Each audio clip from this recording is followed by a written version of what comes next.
오늘 우리에게 주신 하나님의 생명의 말씀은 마태복음 15장 21절에서 28절까지 말씀입니다.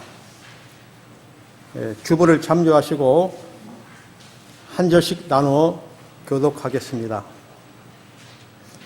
예수께서 거기서 나가사 드로와 시온 지방으로 들어가시니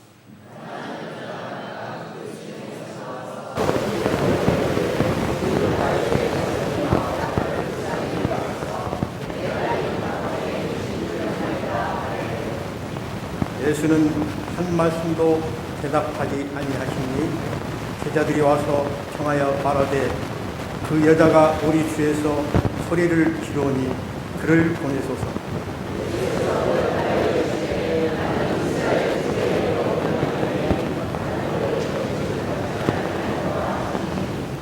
여자가 와서 예수께 절하여 이르되 주여 저를 도우소서.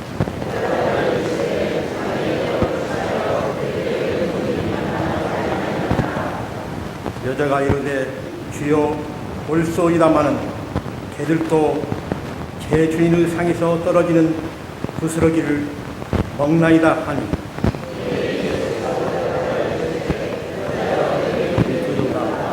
내 소원대로 데려가시니 그때로부터 그의 나옵니다. 고산도 찬양대에 하나님께 영광 드리기 찬양 감사합니다. 오늘 우리에게 말씀을 전해 주실 목사님은 우리 교단 한국기독교 장로회 총회 교육원장이신 이현준 목사님이십니다. 전해 주시는 말씀을 통해 하나님의 귀한 은혜를 함께 누리시기를 기대합니다.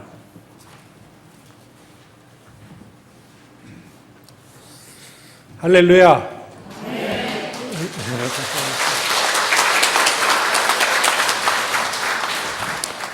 여러분 반갑습니다. 우리 성가대 은혜로운 찬양 너무 감사합니다. 우리 반수상 목사님은 제가 강남교회 부목사 할 때 신학교 졸업하고 전도사 생활을 강남교회에서 같이 했었습니다. 중고등부 같이 활동하면서 너무나 제가 아끼고 사랑하는 후배 목사님이십니다.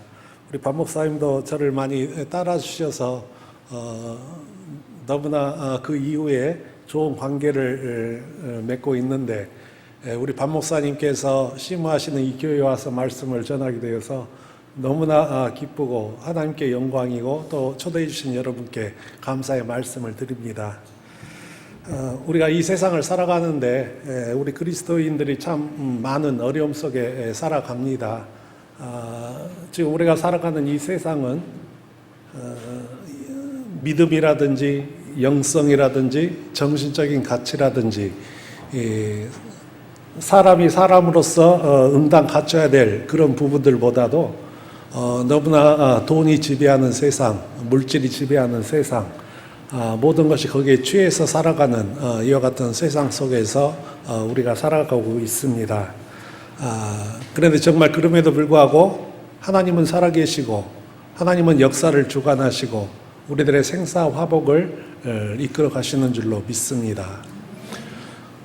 예수님께서 말세에 대한 징조를 말씀하시면서 그러면서 마지막 때에 내가 믿음 있는 자를 보겠느냐 그런 말씀을 하셨는데 정말 우리 이 시대가 정말 하나님을 업신여기고 모든 것이 눈에 보이는 세상 속에서 취해 살아가는 그와 같은 시대인 줄로 느낌이 듭니다.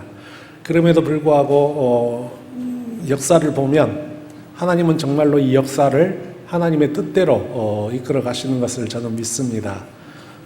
저는 트럼프 대통령이 미국 대통령 당선됐을 때 너무나 실망을 많이 했었습니다. 어떻게 저런 사람이 대통령이 되느냐. 그 뒤로 너무나 우리들의 생각처럼 예상처럼 너무나 엉뚱한 짓을 지금까지 많이 해오고 있으면서 온 세계가 너무나 힘든 아수라장 속에 처해 있습니다. 그런데 그럼에도 불구하고 작년에 바로 이 트럼프 대통령이 있었기 때문에 우리가 그토록 생각지도 못했던 남과 북의 그와 같은 관계가 개선이 되고 드디어 남북이 하나 되고 섬나라 대한민국이 유럽과 유라시아 또 전 세계로 연결되는 그와 같은 새로운 미래를 꿈꿀 수 있는 그와 같은 희망이 보이게 되어서 저는 참 너무나 이 신비한 이와 같은 하나님의 역사에 감사하지 않을 수가 없었습니다. 오늘 트럼프 대통령이 DMZ에서 김정은 국무위원장을 만나게 될지는 모르겠지만 이미 역사의 방향이 그렇게 흘러가면서 그토록 견고했던 38선의 장벽이 하나님께서 한번 부신이 정말 DMZ가 평화의 공원으로 조성될 날도 멀지 않았다고 저는 그렇게 믿습니다. 하나님께서 역사를 이끌어 가시는데 관심 있게 보시는 것은 역시나 교회일 것입니다. 역시나 우리 신앙인들 한 사람 한 사람의 그와 같은 믿음, 우리의 영성, 하나님께서 우리를 쓰셔서 하나님의 나라를 건설해 가실 만큼 우리가 준비되었는가 하는 것을 보실 줄로 믿습니다. 세상을 이기는 것은 믿음이라고 했습니다. 우리가 정말로 이 땅의 교회가 또 우리 그리스도인들이 참 믿음에 서서 하나님께서 우리를 통해서 당신의 일들을 펼쳐 가실 수 있도록 우리가 다시금 말씀 앞에 바로 서야 될 줄로 믿습니다. 학교에 가면 공부 잘하는 학생이 최고죠. 운동선수들은 그 기술을 가지고 있는가가 최고일 것입니다. 그리고 교회에 가면 뭐가 최고일까요? 교회에 가면 믿음이 좋은 사람이 최고입니다. 그렇죠? 오늘 칭찬받는 믿음에 대해서 우리 함께 하나님의 주시는 은혜를 나누기로 원합니다. 여러분, 예수님의 행적을 기록한 사복음서를 보면 예수님께서 12제자들 또 수많은 사람들이 따랐지요. 근데 예수님께서 3년 반 동안 그렇게 훈련시키기를 원하셨던 예수님의 제자들은 칭찬받는 경우보다도 꾸지람 받는 경우가 더 많았습니다. 성경 보면 매번 예수님 앞에 꾸지람만 듣지요. 딱 한 번 예수님의 제자들 가운데 칭찬받은 경우가 있습니다. 기억나십니까? 마태복음 16장, 다음 장이죠. 마태복음 16장에 너희는 나를 누구라고 하느냐? 예수님 물으셨어요. 예수님 물으셨는데 처음에는 이렇게 물으셨죠. 사람들이 나를 누구라고 하느냐? 뭐 엘리야라고 합니다. 세례 요한이라고 합니다. 선지자 중에 한 사람이라고 합니다. 예수님은 사람들이 당신을 누구라고 하느냐? 사실 그것에 관심이 있는 것이 아니에요. 너희는 나를 누구라고 하느냐? 너희는 나를 누구라고 하느냐? 사실은 그 제자들의 그 고백을 듣고 싶었는데 그때 베드로가 대답합니다. 주는 그리스도시요 살아계신 하나님의 아들이십니다. 이 대답을 듣고 예수님이 얼마나 기뻐하셨는지 모릅니다. 바요나 시몬아 네가 복이 있도다. 이를 알게 한 이는 혈육이 아니라 하늘에 계신 내 아버지시다. 내가 너 위에 내 교회를 세우리니 음부의 권세가 이기지 못하리라 말씀하시면서 비로소 당신이 고난을 받으시고 십자가에 달려 죽으신 그와 같은 말씀을 예고하시면서 스토리가 이어집니다. 왜 예수님께서 이렇게 기뻐하셨을까요? 여러분, 성경의 핵심은 하나님이 누구신가 하는 것을 우리가 아는 것입니다. 예수님께서 오셔서 3년 반 동안 사역을 하시면서 가는 곳곳마다 기적이 펼쳐졌죠. 기적이 펼쳐졌습니다. 사람들이 환호하고 또 수많은 사람들이 자기 문제를 가지고 예수님 앞에 나옵니다. 예수님은 정말 한 사람 한 사람의 그 사연을 불쌍히 여기시면서 당신의 능력으로 고쳐주시지요. 때로는 불쌍히 여겨서 함께 눈물도 흘리시고, 그렇지만 예수님의 큰 목적은 우리들이 가지고 있는 문제를 해결해 주는 것, 그것이 예수님의 목적은 아니었어요. 우리들의 목적일 뿐이지. 예수님께서 가는 곳곳마다 기적과 표적을 일으키신 그 이유가 무엇일까요? 한 가지 이유입니다. 당신이 누구신가를 사람들에게 믿게 하기 위해서. 그거 아닌가요? 기적을 통해서 기적이 중요한 게 아니라 문제 해결이 중요한 게 아니라 이와 같은 절대적인 능력을 보여주는 그분이 도대체 누구인가? 하나님의 아들이시다.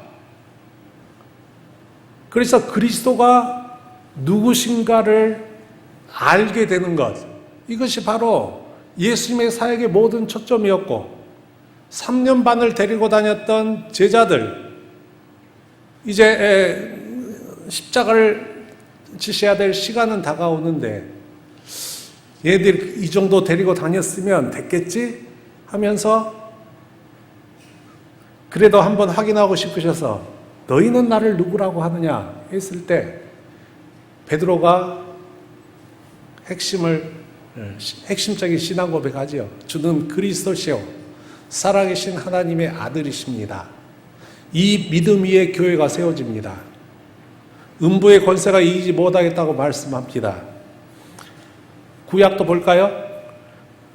하나님이 아브라함에 약속하셨던 그 같은 약속으로 이스라엘 백성들이 이집트에서 장성한 민족이 되지요. 430년 노예 생활하다가 모세를 통해 가지고 가나안 땅에 들어가게 되는데 출애굽한 이스라엘 백성들이 가나안 땅에 들어가기 직전에 하나님이 말씀하십니다. 지파당 한 사람씩 뽑아서 내가 너에게 줄 그 땅을 정탐하도록 하라. 정탐꾼들이 가서 정탐을 했습니다. 그런데 12사람이 돌아왔는데 얼굴빛이 달라요. 여호수아와 갈렙은 너무나 신이 나가지고 하는데 나머지 10사람은 표정이 어둡습니다. 그들이 이야기합니다. 저 땅은 과연 젖과 꿀이 흐르는 좋은 땅이다. 여기 과실을 봐라. 이렇게 좋은 땅인데 그 뒤에 이어지는 말이 우리는 결코 저 땅을 들어가지 못할 것이다. 단정을 하면서 저 땅에 사는 사람들은 기골이 장대한 아낙 자손들이고 네피림의 후예들이고, 여러분 그렇잖아요. 430년 동안 노예 생활했던 이스라엘 백성은 피골이 상접했을 텐데 기름진 땅에서 좋은 음식 먹고 자란 그 사람들의 덩치가 얼마나 좋았겠어요. 성벽은 높고 우리는 도저히 저 사람들의 상대가 되지 않을 것이다. 그러면서 그림의 떡이다 이야기를 하니까 밤새도록 백성들이 울지요. 하나님의 화가 나서 광야로 내쫓습니다. 너희들이 정탐한 하루를 1년으로 계산해서 40년 동안 너희들은 광야에서 훈련을 받을 것이다. 그 훈련의 핵심이 뭐였습니까? 여러분 뭐라고 생각하세요? 그 200만의 사람들이 사막에서 마실 물도 없고 먹을 것도 없고 수많은 어려움 속에서 순간순간 부르짖을 때 하나님이 모세의 지팡이를 통해서 해결해 주시죠. 만나와 메추라기를 주시고 반석을 갈라서 생수를 주시고 쓴물을 단물로 바꿔주시고 독충 벌레들을 막아주시고 40년 동안 그렇게 하면서 그 훈련 핵심 뭐라고 생각하세요? 훈련의 핵심은 하나님이 누구신가라고 하는 것을 알아야 돼요. 가나안 땅은 이스라엘 백성들이 하나님의 백성이 되고 하나님은 저들의 하나님이 되는 그 신혼방이 가나안 땅입니다. 그 땅에 그 나라에 들어가기 위해서는 하나님을 알아야 되고 하나님이 어떤 분이신 줄을 알아야 되고 그 믿음 위에서 하나님과 이스라엘 백성들이 정말로 하나가 되는 그와 같은 나라입니다. 그렇기 때문에 광야 40년 동안 여러 가지 펼쳐지는 것 같은 문제 속에서도 문제만 만나면 막 악담하고 불평하고 원망하고 했던 것 같은 이스라엘 백성들이 하나님이 기대하는 바는 문제 앞에서 징징 짜지 말고 문제에 넘어서 우리들을 인도하시고 우리들을 축복하시는 하나님을 바라보라. 여러분, 그것이 신앙의 핵심 아닙니까?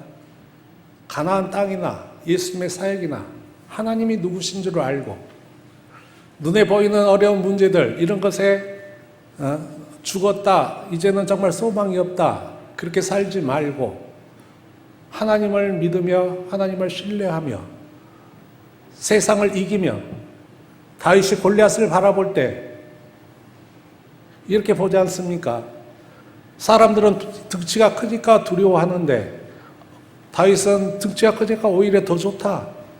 내가 물맷돌로 대충만 던져도 그냥 명중하겠구나. 우리 믿는 사람들은 바라보는 시각이 달라집니다. 여러분, 이것이 바로 믿음입니다. 하나님은 살아계시고 하나님은 정말로 우리들에게 좋은 하나님의 나라를 예비하시고 우리가 이 세상을 살아가는 것은 이 세상에서 잘 먹고 잘 살고 여기서 한 생을 즐기자, 이게 목적이 아니지 않습니까? 우리가 육신의 삶이 다가 아니에요. 우리는 이 세상을 살아갈 때 나그네요 순례자로 살아가면서 그러면서 하나님의 뜻을 이루기 위해서 살아가는 사람들, 세상 사람들과 인생, 세계를 바라보는 세계관이 달라야죠. 우리가 인생을 생각하는 인생관이 달라야죠. 돈을 쫓아가고 사회적인 권리, 자기 이해관계를 쫓아 살아가는 이 세상에 대해서 우리 그리스도인들이라도 이해관계가 아니라 하나님의 말씀, 하나님의 뜻, 그리스도의 사랑, 이와 같은 다른 가치관을 가지고 살아야지요. 그래야 그리스도인이지 않습니까? 근데 저를 포함해서 우리 그리스도인들이 세상 사람들과 다를 바가 없어요.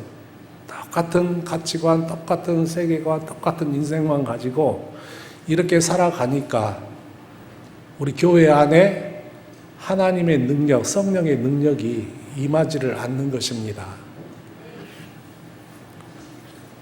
너희는 나를 누구라고 하느냐 물었을 때 그리스도, 주는 그리스도시고 살아계신 하나님이십니다. 이와 같은 이 고백, 이 믿음, 유일하게 칭찬받았던 것 같은 베드로, 그 믿음도 우리가 생각하시면서 오늘 본문으로 조금 더 집중해 보도록 하겠습니다. 여러분 죄송합니다. 제가 계속해서 설교하면 설교를 제가 짧게 할 텐데 제가 박 목사님께 미리 허락을 받았습니다.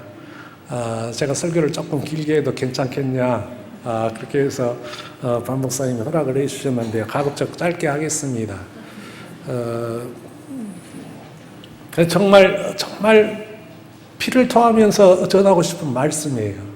우리 그리스도인들이, 우리 교회가 지금 이 시대 속에 있는 우리 정말 한국 기독교 장로회, 우리 교회가 어떻게 해야 될 것인가? 여러분, 믿음을 세워야 됩니다. 우리가 깨어나야 됩니다. 하나님이 우리를 다시 쓰실 것입니다. 남북을 이렇게 열어주신 하나님, 남북 관계를 통해서 잘 먹고 잘 살아, 그거 하나님 목적 아닙니다. 한국 교회를 세우실 겁니다. 하나님의 일을 위해서 하나님께서 역사를 이끌어 가셔요. 교회가 정말 이 새로운 시대에 교회가 다시금 말씀 앞에, 특별히 우리 정말 예언자 교단이라는 우리 기장이 다시금 한국 교회를 되살리는 그 같은 중심에 쌓여야 될 줄로 믿습니다. 예수님께 칭찬받았던 이방인들 두 사람이 있죠. 오늘 본문에 나오는 가나안 여인의 그와 같은 믿음, 또 하나는 백부장의 믿음이죠. 이 두 사람은 이방인이지만 예수님께서 정말 깜짝 놀랄 정도로 칭찬받았던 그와 같은 사람입니다. 여러분, 믿음이라고 다 같은 믿음이 아닙니다. 살아있는 믿음이 있고 죽어있는 믿음이 있고 칭찬받는 믿음이 있고 꾸지람받는 믿음이 있습니다. 큰 믿음이 있고 작은 믿음이 있습니다. 로마서 1장 17절에 오직 의인은 믿음으로 말미암아 살리라 말씀하셨는데, 우리가 어떤 믿음을 갖는가에 따라서 우리가 살고 죽고, 우리 가정이 정말 사느냐 죽느냐, 우리 교회가 정말 다시금 부흥하느냐 쇠락하느냐, 모든 것이 이 믿음에 달린 줄로 믿습니다. 왜 예수님께서 이 가나안 여인의 믿음을 그렇게 감동하시고 칭찬하셨을까? 여러분, 첫째로 이 가나안 여인은 사모하는 믿음을 가졌습니다. 본문 21절 말씀은 예수께서 거기서 나가사 두로와 시돈 지방으로 들어가시니 이렇게 시작하지요. 두로와 시돈 지방이라고 하는 것은 이스라엘 그 북단의 갈릴리 북단을 경계를 넘어가면, 국경을 넘어가면 두로와 시돈 지방이 나옵니다. 다시 말하면 예수님께서 이스라엘 영내를 벗어나셔서 두로와 시돈 지방을 가셨다 하는 것입니다. 요즘 우리들은 해외여행을 참 많이 다니는데, 우리 예수님은 어렸을 때 애굽으로 피신하셨던 그거 빼고는 이스라엘 경계를 넘어가신 적이 오늘 이 본문이 처음입니다. 해외여행으로는 처음 하신 거예요. 두로와 시돈 지방. 왜 예수님께서 그 바쁜 사역 가운데 두로와 시돈 지방을 들리셨을까요?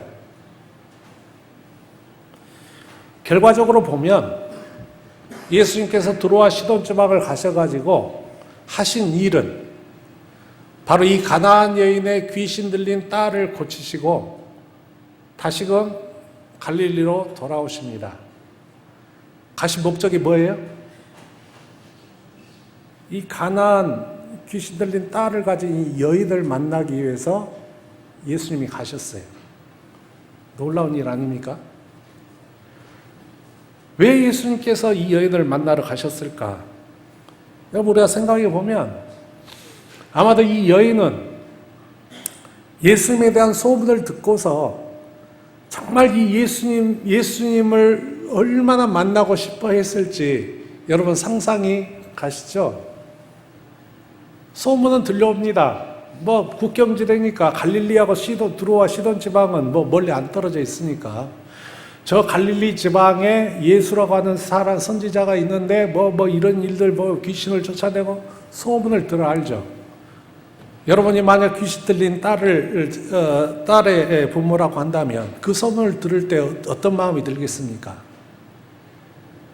아, 우리 딸도 예수님 앞에 데려갔으면 좋겠다. 근데 왜 못 갔어요? 귀신 들렸으니까요. 귀신 들리니까 얼마나 포악한지 이 나이 든 어머니로서는 자기 딸을 제어할 수가 없어요. 가고 싶어도 갈 수가 없어요. 귀신이 그냥 방해를 하니까. 오죽했으면 오늘 이 본문에도 딸을 데리고 오지 못합니다. 누구한테 맡겨놓고 어머니 혼자 왔겠죠. 그런데 그토록 사모했던 예수님이 자기 마을에 오신다던 소식을 듣습니다. 심지어는 그 딸을 가까운 예수님 앞에 데리고 갈 수도 없음에도 불구하고 예수님 뵙자고 가가지고 소란을 일으킵니다. 시끄러워서 들어보니까 뭔 일이냐 했더니 어떤 여인이 와서 예수님을 꼭 뵙자고 합니다. 그러면서 대화가 시작하죠. 다윗의 자손 예수여, 나를 불쌍히 여기소서. 어머니의 피친 절규입니다. 다윗의 자손 예수. 신앙 고백이죠. 당신이 메시아라고 하는 거예요. 당신이 그리스도라고 하는 거예요. 당신이 내 문제를 해결해 줄 수 있는 분입니다. 나를 불쌍히 여기소서. 여러분, 이 사모하는 마음 있으세요? 그 바쁜 예수님이 이 가나안 여인 한 여인을 만나기 위해서 오셨어요. 우리도 정말 마음 깊은 곳에서 하나님을 찾으면 우리는 하나님 만날 수 있습니다. 주님이 찾아와 주셔요. 한 사람 한 사람을 정말 귀하게 여기시는 우리 주님, 나를 귀하게 여기시는 주님. 우리의 마음문이 안 열리고 우리가 주님을 찾지 않기 때문에 그렇지. 여러분 어려움 속에 계시는 분 계시세요? 여러분 정말 간절하게 주님을 사모하는 마음 가지고 주님을 불러보세요. 주님 만나실 수 있을 겁니다. 이 여인이 예수 앞에 나갔다고 해서 문제가 다 해결될 게 아닙니다. 믿음의 테스트를 통과해야 돼요. 믿음의 테스트. 가나안 땅 바로 목전에 두었던 이스라엘 백성들은 하나님이 기뻐하시면 저들은 우리들의 밥이다. 그 믿음이 있어야지 가나안 땅 들어가는 거예요. 그 믿음의 테스트 거기서 걸렸어요. 하나님이 누구신지를 모르니까 눈에 보이는 저 높은 성벽, 단단한 성벽, 저 정말 기골이 장대한 그와 같은 민족들, 여러분들 언제 하나님이 이스라엘 백성들더러 니네들 힘 가지고 니네들이 전략을 잘 짜가지고 가나안 땅에 들어가라 말씀하신 적 있어요?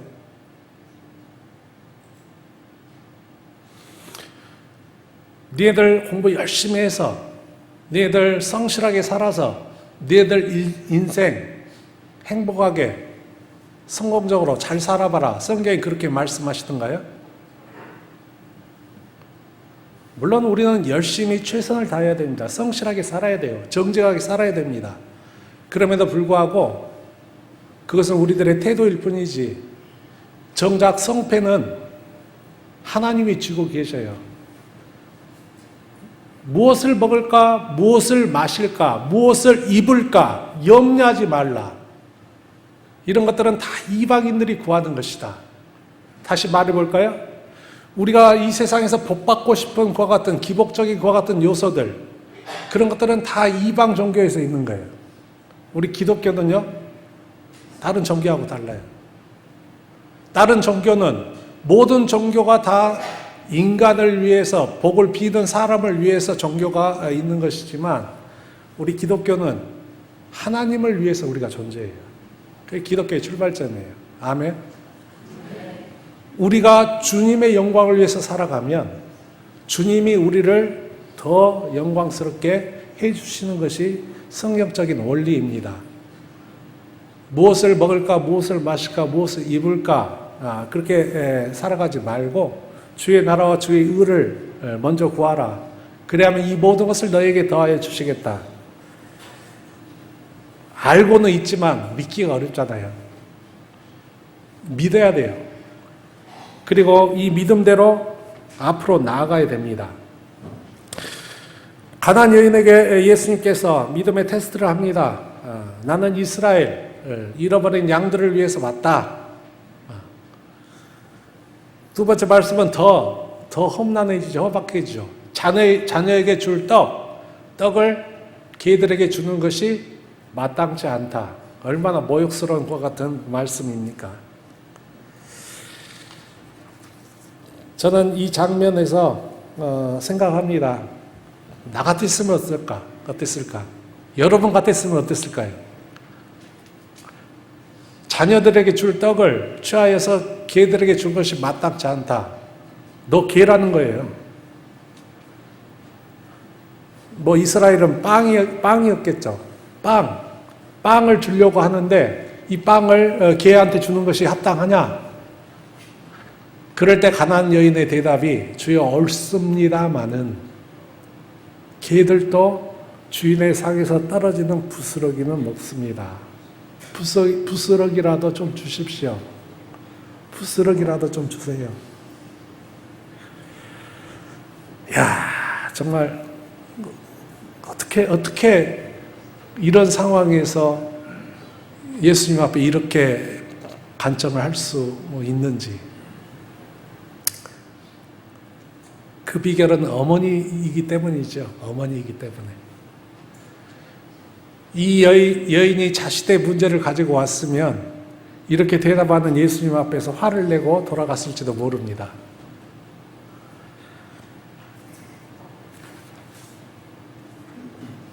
그런데 이 여인은 돌아갈 수가 없어요. 자기의 목적을 이루기까지. 이 예수님은 자기 문제를 해결해 주실 수 있는 분인데 어떻게 잡게 된 기회인데 물러설 수가 있겠습니까? 주여 옳습니다마는 개들도 주인의 상에서 떨어지는 부스러기를 먹습니다. 자기의 체면 다 내려놓지요. 이것이 바로 믿음의 테스트입니다. 나아반 장군이 엘리사에게 와서 병을 고쳐달라고 할 때 선물을 가지고 그냥 정말 무슨 정말 장관 행렬을 이끌면서 엘리사한테 오죠. 그런데 이야기합니다. 요단강에 가서 몸 7번 씻으라. 너무나 화가 나죠. 아니 코빼기도 안 비치고 사환한테 가서 그런 식의 처방. 화가 나는 것이 당연하지요. 믿음의 테스트는 너 군대 장관으로 하나님 앞에 나오지 말라 그거예요. 네가 문둥병자로 하나님 앞에 나와야지. 네가 군대 장관이고 네가 이렇게 좋은 매너를 가지고 선지자들을 좋은 각종 선물을 가지고 이렇게 체면을 가지고 이렇게 나오는데 너가 문둥병자냐? 너가 장관이냐? 우리가 하나님 앞에서 어떤 존재입니까? 목사입니까? 교육원장입니까? 이렇게 가는 게 아니고요. 죽을 수밖에 없는 죄인입니다. 이 모습 가지고 하나님 앞에 가는 거예요. 네? 우리가 정말 하나님 앞에서 죽을 수밖에 없는 죄인, 주님의 십자가의 은혜가 아니면 저는 설 수 없는 그런 죄인입니다. 이와 같은 겸손한 자세를 가지고 통회하는 마음을 가지고 주님 앞에 나아가면 믿음의 테스트가 통과하는 거예요. 정말 희생적인 사랑의 믿음, 이 가나안 여인의 희생적인 사랑의 믿음, 이것이 바로 기적을 일으킵니다.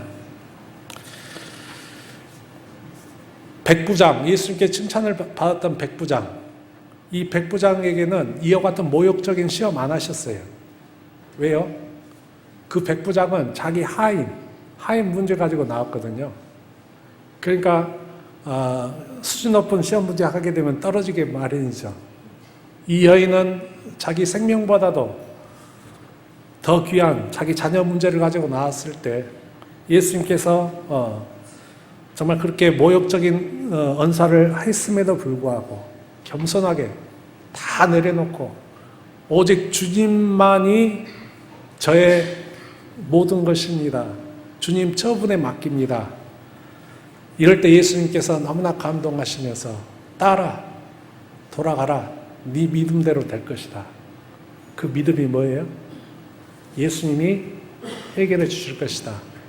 그 소망, 그 희망, 그 믿음대로 될 것이다 말씀하시면서 그러면서 이 사역을 마치시고 다시 돌아오시게 됩니다. 갈릴리로 돌아오시죠.